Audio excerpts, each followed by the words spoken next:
Assalamualaikum warahmatullahi wabarakatuh. Dulur El Victor dimanapun Anda berada, selamat menyimak siaran ini. Kita lanjutkan tema besar kita, yaitu jejak-jejak Nabi di dua kota suci. Yang pada malam hari ini kita akan membahas tentang pernikahan Nabi kita Muhammad sallallahu alaihi wasallam dengan Sayyidatina Khadijah binti Khuwailid.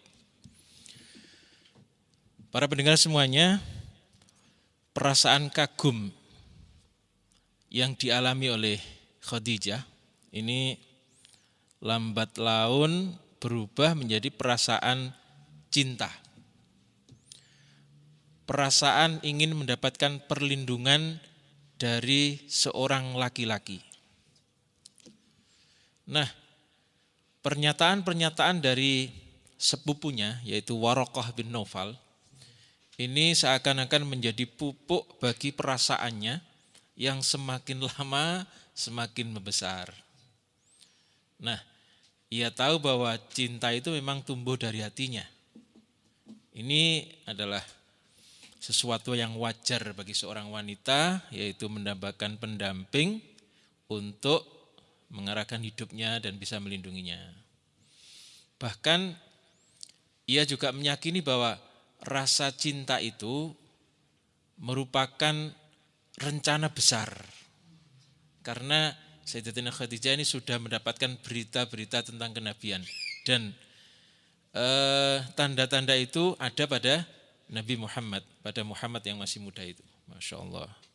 Jadi seakan-akan beliau ini percaya bahwa rasa cinta ini juga merupakan skenario besar dari Allah Subhanahu wa taala dalam rangka proses kenabian. Masya Allah.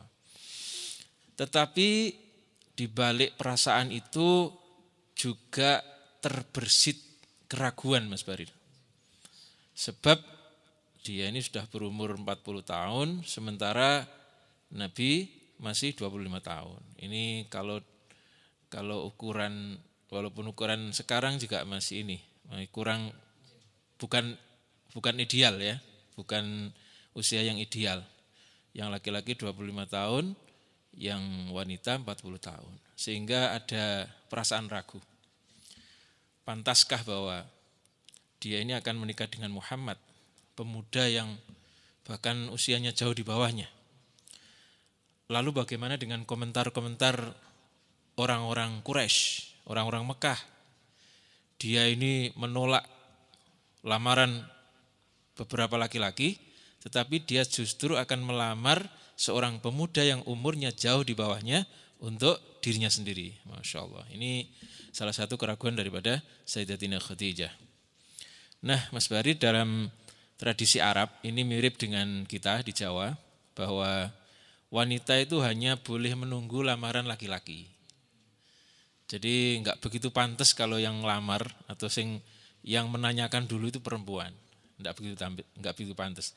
Tetapi Khadijah ini bukan seorang perawan yang masih muda. Dia ini sudah berumur, sudah berpengalaman. Dan keyakinannya ini seakan-akan telah bulat untuk memilih Muhammad itu, memilih Nabi Muhammad. Awalnya memilih untuk membawa dagangannya, dan apa salahnya kalau sekarang akan memilih lagi sebagai pendamping hidupnya. Masya Allah. Nah, dengan pertimbangan yang sangat matang, akhirnya Sayyidatina Khadijah ini memutuskan untuk memilih Muhammad sebagai pendamping hidupnya. Nah, masalahnya adalah siapa yang bisa menjamin bahwa ketika maksud itu diutarakan kemudian Nabi mau. Ya, Nabi mau. Kalau tidak mau kan malu. Masalahnya itu. Sebab Nabi Muhammad itu tetap seorang pemuda yang berhak untuk mencintai gadis yang umurnya sebaya dengan beliau. Masya Allah. Nah, lalu Khadijah ini membuat siasat, Mas Barir. Membuat siasat. Supaya nanti kalau ditolak itu tidak malu. dengan cara mengutus seorang sahabatnya, wanita. Ya. Nah, sahabatnya ini masih ada hubungan kekerabatan dengan Nabi, sehingga suasana bisa cair. Dialah yang bernama Nafisah binti Munyah, atau ada yang mengatakan Nafisah binti Umayyah. Tapi yang paling banyak di buku-buku sirah itu adalah Nafisah binti Munyah. Jadi dia diberi tugas untuk melakukan pendekatan awal kepada Nabi. Lalu Nafisah ini mendatangi Nabi Muhammad dan mengatakan, "Wahai Muhammad, usiamu kan sudah dewasa, sudah matang untuk nikah. Dan orang-orang Mekah ini hampir semuanya mengagumimu. Lalu apa yang kau tunggu? Apa yang kau tunggu?" Maka dengan rendah hati Nabi ini menjawab, Mas Barir, "Aku ini hanyalah orang miskin yang tidak mempunyai apa-apa untuk diberikan kepada calon wanita yang akan saya nikahi. Saya tidak punya apa-apa untuk menikah." Masya Allah, jawaban yang polos banget gitu. Jawaban yang polos banget. Lalu Nafisah kemudian memberi nasihat, "Menurutku ya Muhammad, kemiskinan itu bukanlah penghalang untuk menikah. Apalagi sudah sejak lama engkau ini dikagumi oleh penduduk Mekah karena akhlakmu. Tentu saja semua orang itu ingin bahwa engkau datang untuk meminang putrinya. Jadi banyak orang yang berharap kamu itu datang meminang salah satu putri daripada orang Mekah. Tentunya itu akan menjadi kebanggaan tersendiri karena engkau adalah orang yang sangat dikagumi di Mekah ini." Masya Allah. Nah, setelah dapat meyakinkan Nabi, ini nasihatnya sudah masuk Mas Barid. Nafisah baru mengarahkan siapa wanita yang paling patut untuk dinikahi Nabi menjadi istrinya. Dialah Khadijah.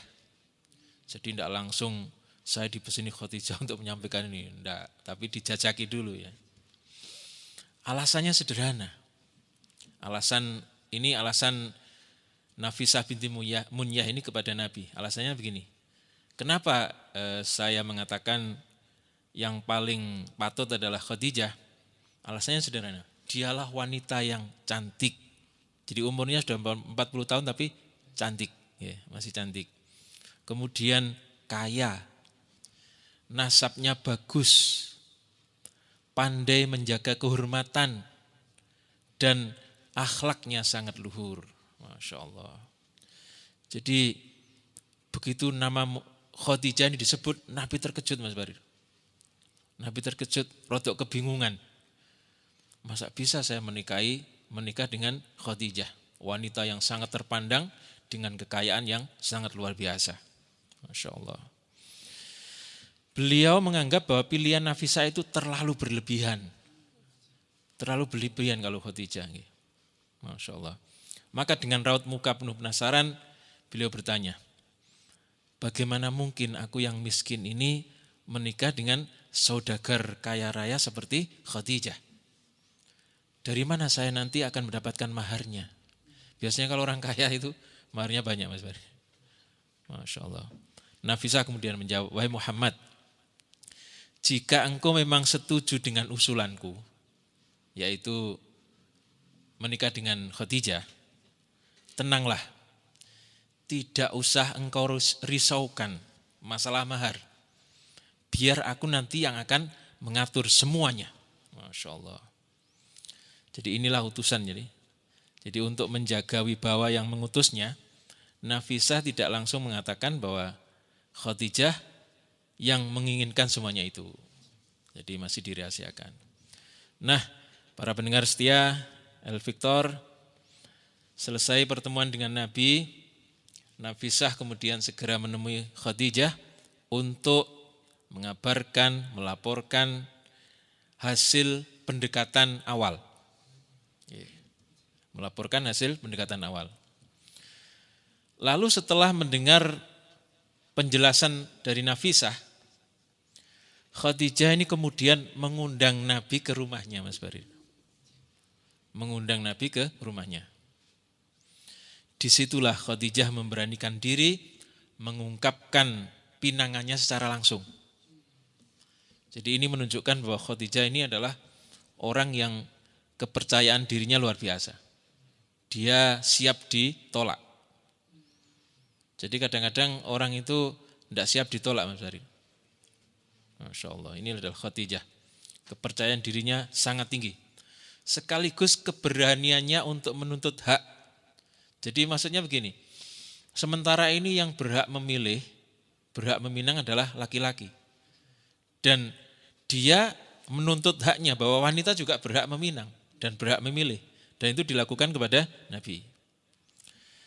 Nah, akhirnya kemudian Khadijah ini mengutarakan maksudnya secara langsung pada Nabi.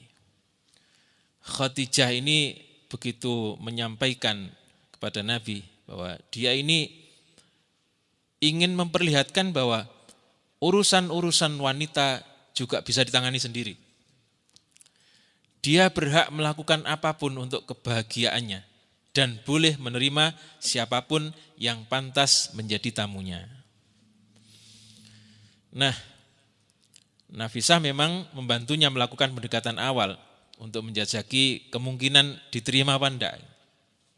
Tetapi setelah itu Khadijah menjalani sendiri semua proses yang harus dilakukan. Lalu apa kalimat yang dikatakan oleh Khadijah saat itu? Beliau mengatakan, wahai anak pamanku, wahai anak pamanku, aku berhasrat untuk menikah denganmu atas dasar kekerabatan, kedudukanmu yang mulia, akhlakmu yang baik, integritasmu yang tinggi, dan kejujuranmu yang sudah tidak lagi diragukan. Masya Allah. Nah, mendengar kalimat itu Nabi langsung menerimanya, Mas Barir. Langsung bersedia. Masya Allah. Maka hari pernikahan yang ditunggu-tunggu pun akhirnya datang. Nabi didampingi kerabatnya dari Bani Hashim yang dipimpin oleh Abu Thalib dan Hamzah. Dua-duanya adalah pamannya. Sedangkan Khadijah didampingi oleh Bani Asad. Jadi nama-nama suku Arab itu sebagian suku ini pakai nama binatang, Mas Bari. Asad. Asad itu singa. Masya Allah. Jadi Sayyidatina Khadijah didampingi oleh suku Asad yang dipimpin oleh Amir bin Asad. Amir bin Asad. Kalau Nabi tadi didampingi sukunya yaitu Hashim, Bani Hashim, dipimpin oleh Abu Thalib dan Hamzah.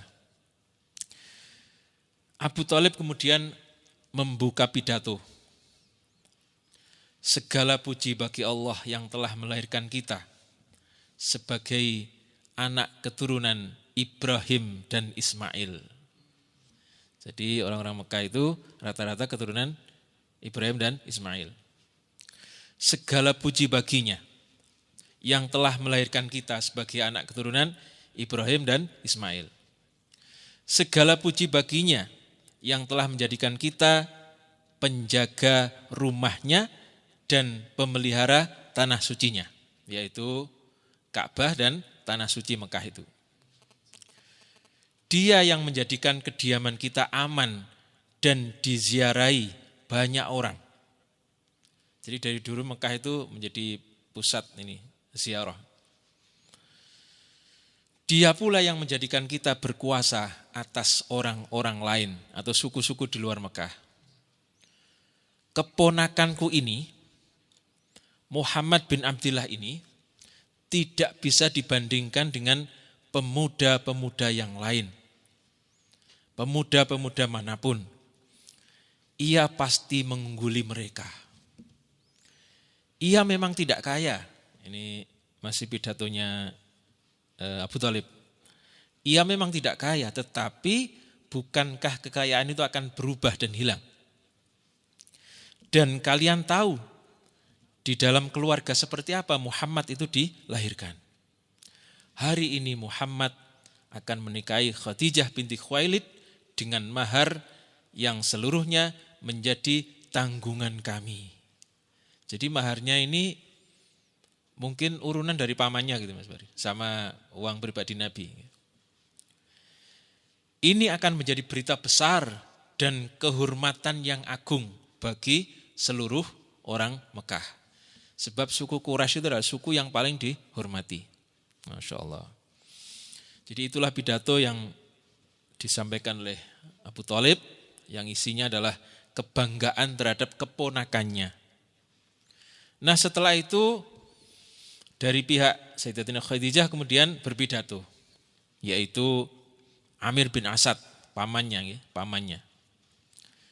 Ia juga menyampaikan pujian kepada Muhammad. Memang Nabi ini patut dipuji Mas Barin. Ya, yang terpuji.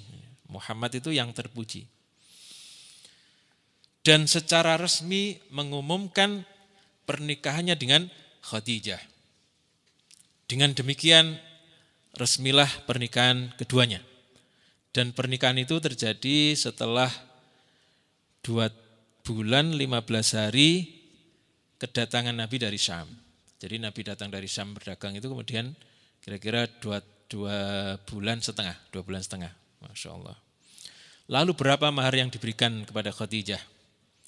Riwayat yang paling kuat mengatakan bahwa mahar yang diberikan Nabi kepada Khadijah adalah 20 ekor unta betina muda.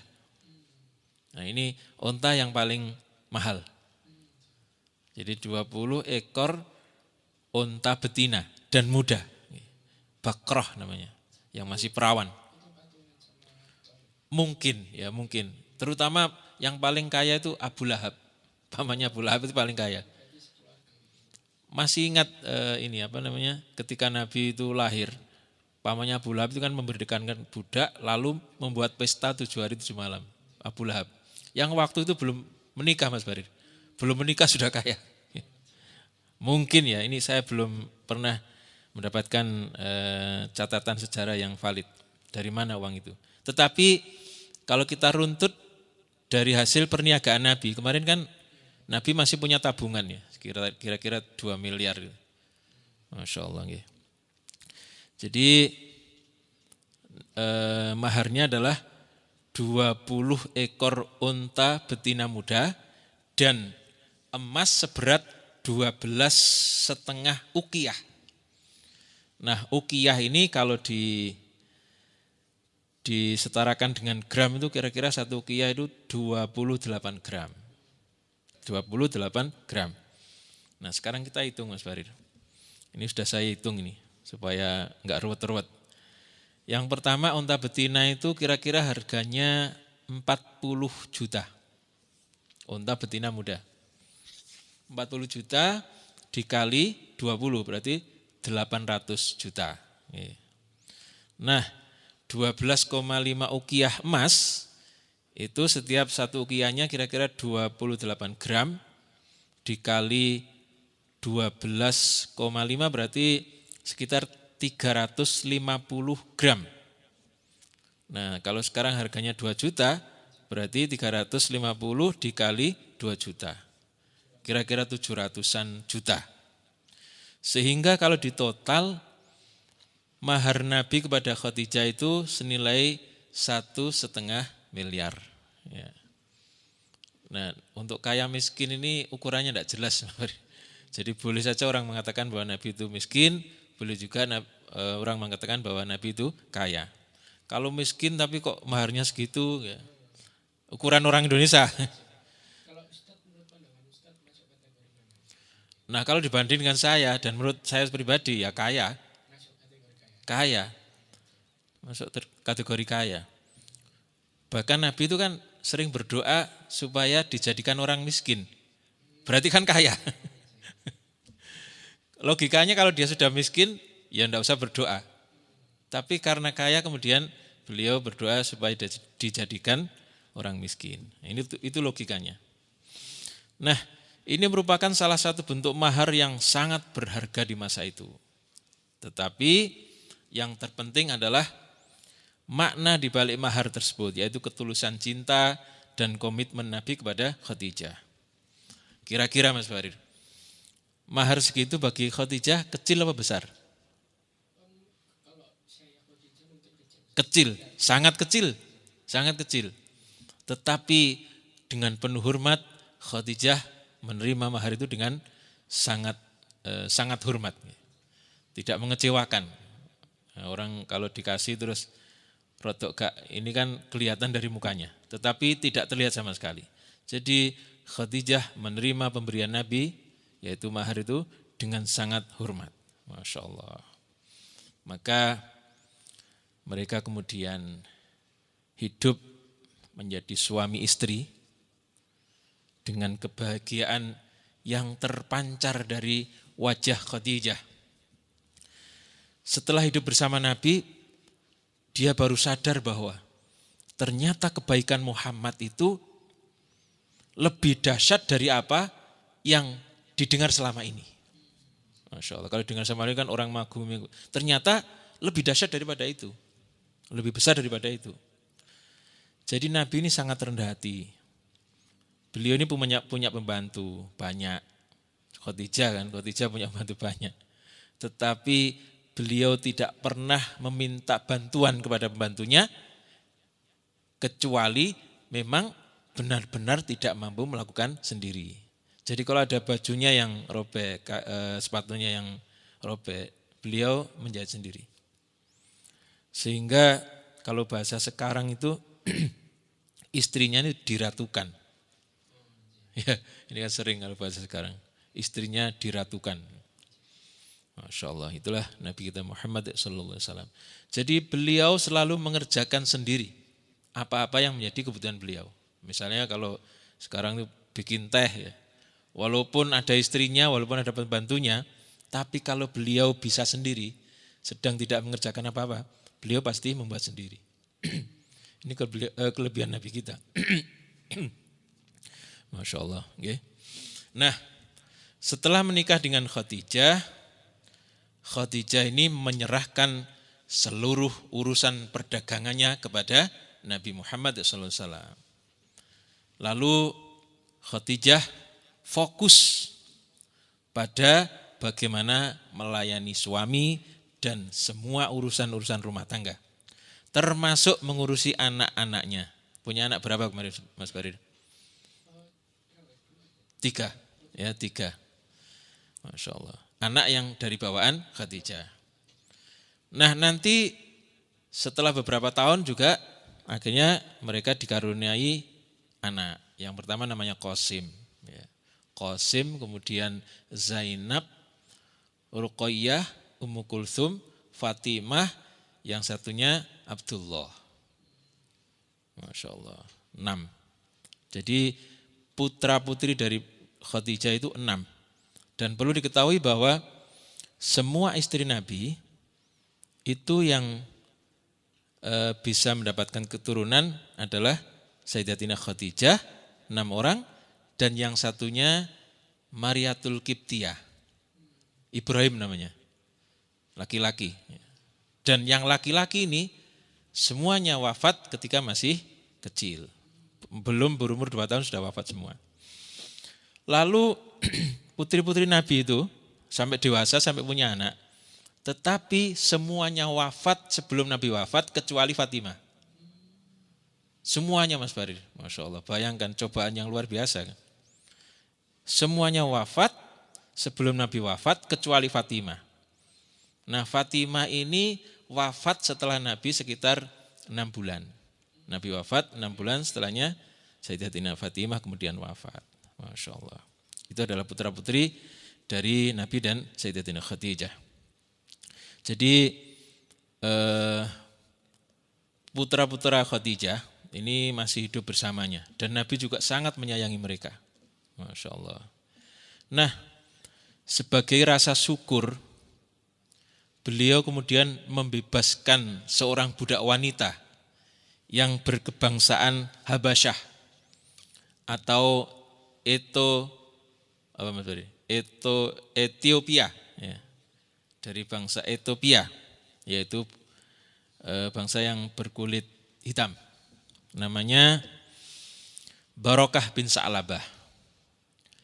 Atau nanti lebih dikenal dengan Ummu Aiman, karena dia nanti akan mempunyai anak namanya Aiman. Jadi dialah yang mengasuh Nabi, Mas Barir. Jadi ketika Nabi lahir, Barokah bin Sa'labah ini kira-kira masih umur 10 tahun. Dan dia yang pertama kali ngurusi Nabi, membantu kelahiran itu. Nah ketika ibundanya wafat, maka dialah yang mengasuh Nabi. Ummu Aiman ini. Masya Allah. Sehingga Nabi ketika memanggil Ummu Aiman ini, walaupun budaknya, itu menggunakan kata-kata ibunda. Dan beliau mengatakan bahwa Ummu Aiman itu adalah ummi ba'da ummi. Dia adalah ibu setelah ibuku. Masya Allah. Nah Mas Barir, yang perlu diketahui bahwa jadi budak itu kan tidak enak ya. Tetapi ketika Ummu Aiman ini dibebaskan, justru merasa sedih. Sehingga, nah itu yang aneh itu ya. Sehingga semakin lama tubuhnya semakin tampak kurus. Ketika ditanya, kenapa kamu dibebaskan kok tambah ngenes ini kata aneh. Ternyata jawabannya, saya rindu dengan Muhammad. Masya Allah, saya rindu dengan Muhammad. Jadi bisa dibayangkan ya, bagaimana perilaku Nabi itu. Hingga seorang budak pun tidak rela berpisah dengan Nabi. Padahal budak itu kan pembantu yang tidak dibayar. Disuruh apa saja tapi enggak dibayar. Tapi Ummu Aiman ini ketika dibebaskan justru bersedih. Masya Allah. Nah Mas Barir, dulu juga ada atau pernah terjadi juga seorang budak itu yang mau dibebaskan tidak mau ketika ikut Nabi. Kalau tadi yang pertama adalah Ummu Aiman. Nah yang kedua ini usianya masih muda. Dulu merupakan budak milik Khadijah. Nah setelah menikah, budak itu kemudian diserahkan kepada Nabi. Dialah yang namanya Zaid bin Harithah. Zaid bin Harithah. Ini adalah satu-satunya nama sahabat yang disebut di dalam Al-Quran. Zaid. Zaid. Yang lainnya tidak ada. Sayyidina Abu Bakar tidak ada, Umar tidak ada, dan lain-lain. Kecuali satu ini, Zaid. Masya Allah. Nah, Zaid ini dulu, kenapa dia menjadi budak? Dulu itu desanya dirampok Mas Barir. Anak-anak kecil dibawa kemudian dijual ke pasar. Nah, kemudian Zaid ini dibeli oleh pamannya Khadijah, lalu oleh pamannya dihadiahkan untuk Khadijah. Itu Zaid. Nah, setelah menikah dengan Nabi, Zaid ini diberikan kepada Nabi. Ini Zaid. Lalu setelah bertahun-tahun lamanya, sang ayahnya Zaid, berarti namanya Harithah, ini mendapatkan kabar bahwa putranya berada dalam penguasaan tokoh Quraisy. Putranya berada di kota Mekah. Lalu dengan ditemani oleh saudaranya, berarti pamannya Zaid, Harithah ini datang ke Mekah untuk mencari putranya. Setelah mencari informasi, tanya ke sana, ke sini, akhirnya didapatilah informasi bahwa anaknya yang bernama Zaid itu ada di keluarga Muhammad dengan Khadijah. Nah, begitu sampai di hadapan Nabi, Harithah ini kemudian mengutarakan maksudnya, yaitu ingin menebus putranya untuk diajak pulang. Dan jawaban Nabi sungguh luar biasa Mas Farid. Wahai saudaraku, begini saja, mari kita tanya anaknya, jika ia memilihmu, maka ambil dan ajak pulang dia tanpa ditebus. Padahal budak itu nebusnya ratusan juta loh Mas Farid. Tetapi Nabi mengatakan, kalau dia memilihmu, maka ambil dan bawa pulang tanpa harus ditebus. Tetapi jika dia memilihku untuk tinggal bersamaku, maka aku akan mempertahankannya. Masya Allah. Lalu Harithah mengatakan, sungguh baik sekali engkau wahai saudaraku Mekah. Sungguh baik sekali apa yang kau utarakan itu. Lalu Zaid yang sudah lupa dengan wajah ayahnya, sebab waktu itu masih kecil. Kemudian dipanggil oleh Nabi. Wahai Zaid, ini adalah ayah dan pamanmu. Mereka datang untuk mengajakmu pulang. Tetapi jika engkau memilih tetap bersamaku, maka aku akan mempertahankanmu. Ini tawaran dari Nabi kepada Zaid. Dan jawaban Zaid ini sungguh di luar dugaan, Mas Barir. Bapaknya menduga bahwa dia akan dengan sukarela, dengan senang hati untuk diajak pulang. Ternyata jawabannya begini, wahai ayahku, aku lebih memilih tinggal bersama orang ini. Masya Allah, betapa kecewanya bapaknya ini. Jauh-jauh datang ke Mekah, ternyata anaknya justru memilih menjadi budak daripada menjadi orang bebas.